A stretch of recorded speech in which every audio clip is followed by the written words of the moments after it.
ವೀಕ್ಷಕರೇ ನಮಸ್ತೆ. ಕನ್ನಡ ರಿಪೋರ್ಟ್ಗೆ ನಿಮಗೆಲ್ಲ ಮತ್ತೊಮ್ಮೆ ಆತ್ಮೀಯವಾದ ಸ್ವಾಗತ. ಸ್ನೇಹಿತರೆ, ಹೈದರಾಬಾದಿನಲ್ಲಿ ನಡೆದ ಈ ಘಟನೆ ಇಡೀ ದೇಶವನ್ನೇ ಬೆಚ್ಚಿ ಬೀಳಿಸಿದೆ ಅಂತ ಹೇಳಿದರೆ ತಪ್ಪಾಗಲ್ಲ. ಹೌದು, ಮರ್ಯಾದಾ ಹತ್ಯೆಗೆ ಮಹಿಳಾ ಕಾನ್ಸ್ಟೇಬಲ್ ಆಗಿ ಕೆಲಸ ಮಾಡುತ್ತಿದ್ದ ಮಹಿಳೆಯೊಬ್ಬಳು ತನ್ನ ಪ್ರಾಣವನ್ನೇ ಕಳೆದುಕೊಂಡಿದ್ದಾಳೆ.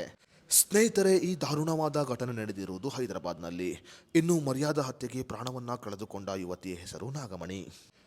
ನಾಗಮಣಿ ಹಲವು ವರ್ಷಗಳಿಂದ ಹಯಾತ್ ನಗರದ ಪೊಲೀಸ್ ಠಾಣೆಯಲ್ಲಿ ಕಾನ್ಸ್ಟೇಬಲ್ ಆಗಿ ಕೆಲಸವನ್ನ ನಿರ್ವಹಿಸುತ್ತಿದ್ದಳು. ತನ್ನ ಸಹೋದರಿ ಪೊಲೀಸ್ ಅನ್ನೋದನ್ನು ನೋಡದೆ ಮರ್ಯಾದೆ ಹತ್ಯೆಯನ್ನ ಮಾಡಿದ್ದಾನೆ ಸಹೋದರ. ಹಾಗಾದರೆ ಹೈದರಾಬಾದ್ನಲ್ಲಿ ಕಾನ್ಸ್ಟೇಬಲ್ ಕೆಲಸವನ್ನ ಮಾಡುತ್ತಿದ್ದ ನಾಗಮಣಿ ಮರ್ಯಾದಾ ಹತ್ಯೆಗೆ ತುತ್ತಾಗಲು ಕಾರಣ ಏನು ಮತ್ತು ಸಹೋದರ ಈ ನೀಚ ಕೆಲಸವನ್ನ ಮಾಡಲು ಕಾರಣ ಏನು ಅನ್ನೋದರ ಬಗ್ಗೆ ಸಂಪೂರ್ಣ ಮಾಹಿತಿಯನ್ನ ಈ ವಿಡಿಯೋದಲ್ಲಿ ನಾವು ನಿಮಗೆ ತಿಳಿಸಿಕೊಡ್ತೀವಿ. ಅದಕ್ಕೂ ಮುನ್ನ ನೀವಿನ್ನೂ ವಿಡಿಯೋನ ಲೈಕ್ ಮಾಡಿಲ್ಲ ಅಂದರೆ ಈಗಲೇ ಲೈಕ್ ಮಾಡಿ ಮತ್ತು ನೀವು ನಮ್ಮ ಚಾನಲ್ನ ಮೊದಲ ಬಾರಿ ವೀಕ್ಷಣೆಯನ್ನು ಮಾಡುತ್ತಿದ್ದರೆ ನಮ್ಮ ಚಾನಲ್ನ ಸಬ್ಸ್ಕ್ರೈಬ್ ಮಾಡಿಕೊಳ್ಳಿ. ಸ್ನೇಹಿತರೆ, ಮರ್ಯಾದಾ ಹತ್ಯೆಗೆ ತುತ್ತಾಗಿರುವ ನಾಗಮಣಿ ಅನ್ನುವ ಮಹಿಳೆ ಹಲವು ವರ್ಷಗಳಿಂದ ಹಯಾತ್ ನಗರದ ಪೊಲೀಸ್ ಠಾಣೆಯಲ್ಲಿ ಕಾನ್ಸ್ಟೇಬಲ್ ಆಗಿ ಕೆಲಸವನ್ನ ಮಾಡುತ್ತಿದ್ದಾಳೆ. ನಾಗಮಣಿ 15 ದಿನಗಳ ಹಿಂದೆ ಅನ್ಯ ಜಾತಿಯ ಶ್ರೀಕಾಂತ್ ಎನ್ನುವವರನ್ನ ಮದುವೆಯಾಗಿದ್ದಳು. ನಾಗಮಣಿ ಅನ್ಯ ಜಾತಿಯ ಯುವಕನನ್ನ ಮದುವೆಯಾಗಿರುವುದು ಅವರ ಕುಟುಂಬದವರಿಗೆ ಇಷ್ಟವಾಗಿರಲಿಲ್ಲ. ಈ ಮದುವೆಯನ್ನ ಅವರ ಕುಟುಂಬದವರು ಒಪ್ಪಿಕೊಂಡಿರಲಿಲ್ಲ. ಅದೇ ರೀತಿಯಲ್ಲಿ ಅಂತರ್ಜಾತಿ ವಿವಾಹಕ್ಕೆ ಆಕೆಯ ಮನೆಯವರು ತೀವ್ರವಾದ ವಿರೋಧವನ್ನು ಕೂಡ ವ್ಯಕ್ತಪಡಿಸಿದ್ದರು.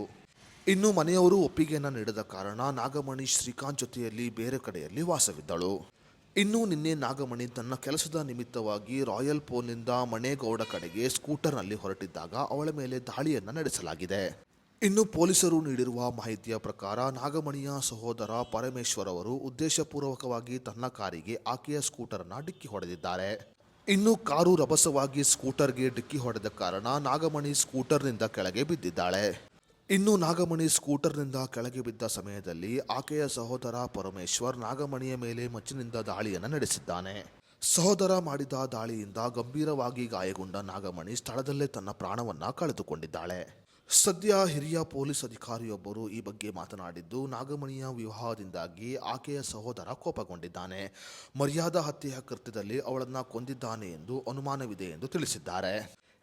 ದಾಳಿಯ ಬಳಿಕ ಸ್ಥಳದಿಂದ ಪರಾರಿಯಾಗಿರುವ ಆರೋಪಿಯನ್ನ ಬಂಧಿಸಲು ಪೊಲೀಸರು ಪ್ರಕರಣ ದಾಖಲಿಸಿಕೊಂಡು ತನಿಖೆಯನ್ನು ಕೂಡ ಕೈಗೊಂಡಿದ್ದಾರೆ.